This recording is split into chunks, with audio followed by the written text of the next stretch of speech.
Selamat datang lagi di Pras Academy. Hubungan antar tulang dan persendian. Rangka penyusun manusia bukanlah seperti sebuah kerangka bangunan yang kaku. Walaupun tulang manusia adalah benda yang kaku, ada hubungan antar tulang serta persendian dalam rangka manusia yang membuat kita bisa bergerak dengan bebas. Hubungan antar tulang pada manusia bisa dibedakan menjadi 3, yaitu sinartrosis, amfiartrosis, dan diartrosis atau persendian. Sinartrosis. Sinartrosis adalah hubungan antar tulang yang tidak memungkinkan adanya gerakan. Contohnya adalah pada tulang tengkorak. Hubungan antar tulang pada tengkorak dihubungkan oleh jaringan ikat atau sutura. Pada saat manusia baru lahir, terdapat jarak atau ruang antara tulang-tulang tengkorak. Fungsinya adalah untuk memungkinkan otak kita bertambah ukurannya. Dalam waktu yang tidak terlalu lama, jaringan ikat akan menggabungkan tulang satu dengan tulang yang lainnya, sehingga tidak memungkinkan adanya gerakan. Satu-satunya tulang pada tengkorak yang dapat digerakkan adalah rahang bawah. Amfiartrosis. Amfiartrosis adalah hubungan antar tulang yang menimbulkan sedikit gerakan. Contohnya adalah hubungan antar tulang pada tulang belakang oleh tulang rawan. Diartrosis atau persendian. Persendian adalah hubungan antar tulang yang memungkinkan adanya gerakan. Persendian inilah yang memungkinkan kita bisa bergerak dengan bebas. Kamu bisa bermain bulu tangkis, bermain bola. Kamu juga bisa memainkan gitar berkat persendian. Dan bakar, tentu saja.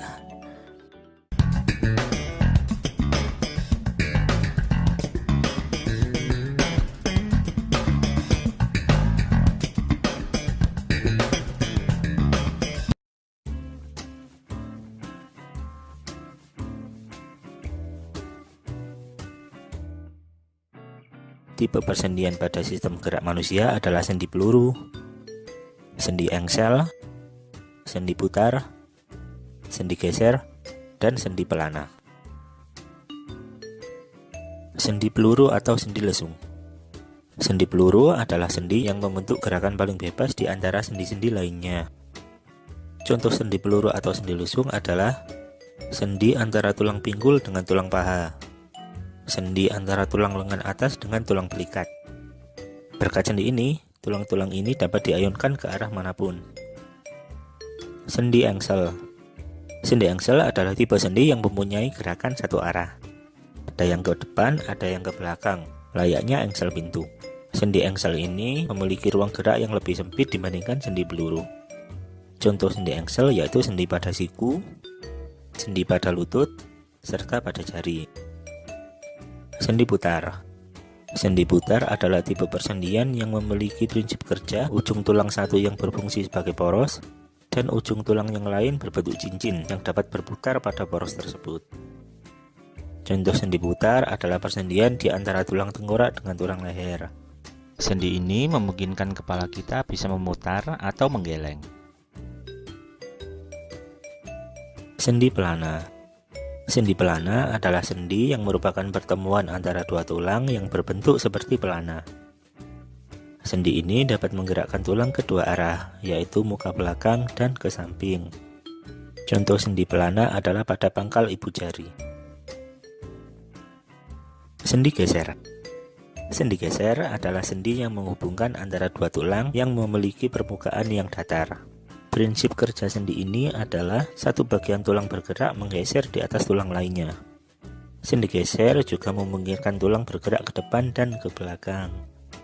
Contoh sendi geser adalah tulang-tulang pergelangan tangan, pergelangan kaki, dan di antara tulang belakang. Sendi luncur. Sendi luncur merupakan modifikasi dari sendi lesung atau sendi peluru. Persendian ini memungkinkan gerakan menggeliat, membungkuk, dan menengadah. Contoh sendi luncur adalah sendi-sendi pada telapak tangan dan telapak kaki.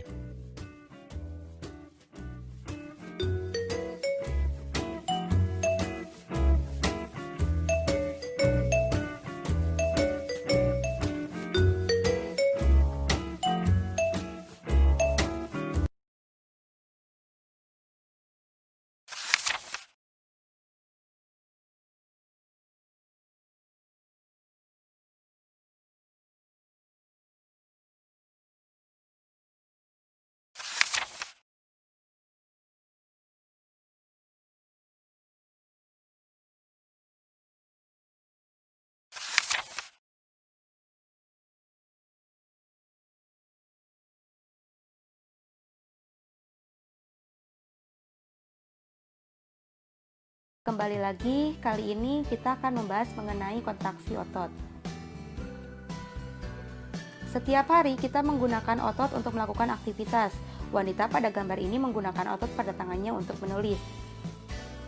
Sebagaimana kita ketahui, otot jantung dan otot polos merupakan otot involunter karena gerakannya tidak memenuhi perintah yang kita kehendaki, sedangkan otot rangka merupakan otot volunter. Otot rangka terdiri dari kumpulan serat otot yang berbentuk silindris panjang dan mengandung beberapa nukleus.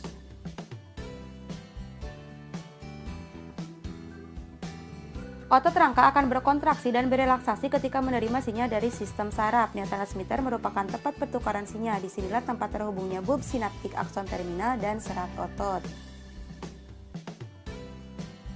Selanjutnya, serat otot terdiri dari banyak miofibril.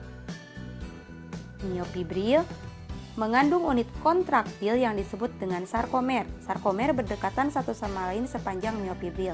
Setiap sarkomer terdiri dari filamen protein yang tebal dan tipis. Karena itulah otot ini disebut dengan otot lurik.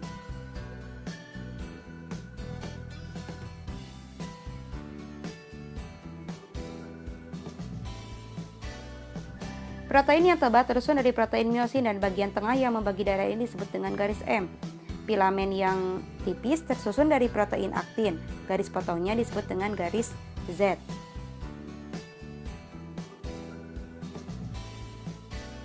Nah, karena itulah sarkomer dapat memendek pada kedua sisinya.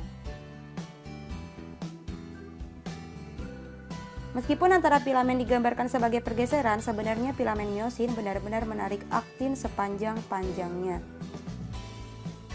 Cross bridges atau jembatan yang menjadi penghubung aktin dan miosin mengarahkan tenaga untuk bergerak. Inilah yang disebut dengan mekanisme kontraksi otot.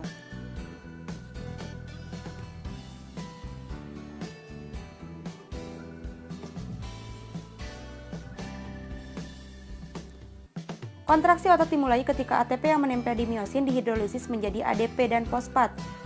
Hal ini menyebabkan kepala miosin bisa menempel pada aktin dan membentuk jembatan aktin-miosin. Ini adalah proses ketika miosin menempel pada aktin.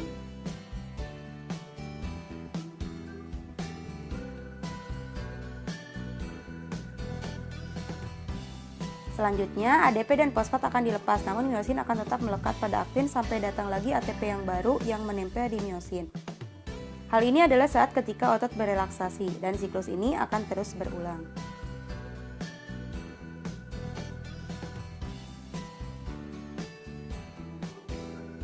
Kontraksi otot dikontrol oleh ion kalsium. Filamen aktin akan berasosiasi dengan protein tambahan, yaitu troponin dan tropomiosin.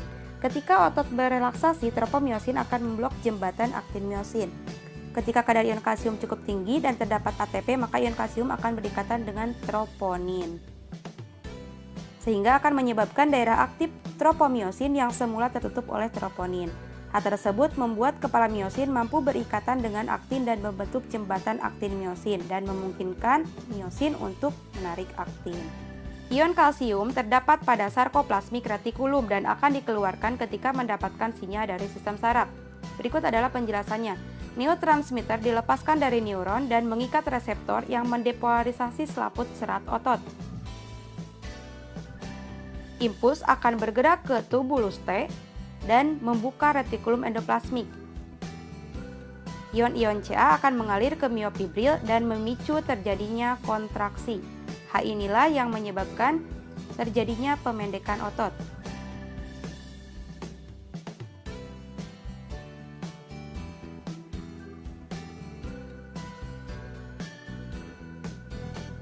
Selanjutnya, ketika otot menghasilkan kekuatan yang cukup untuk menggerakkan, maka memungkinkan wanita pada gambar untuk menulis. Sekian, terima kasih.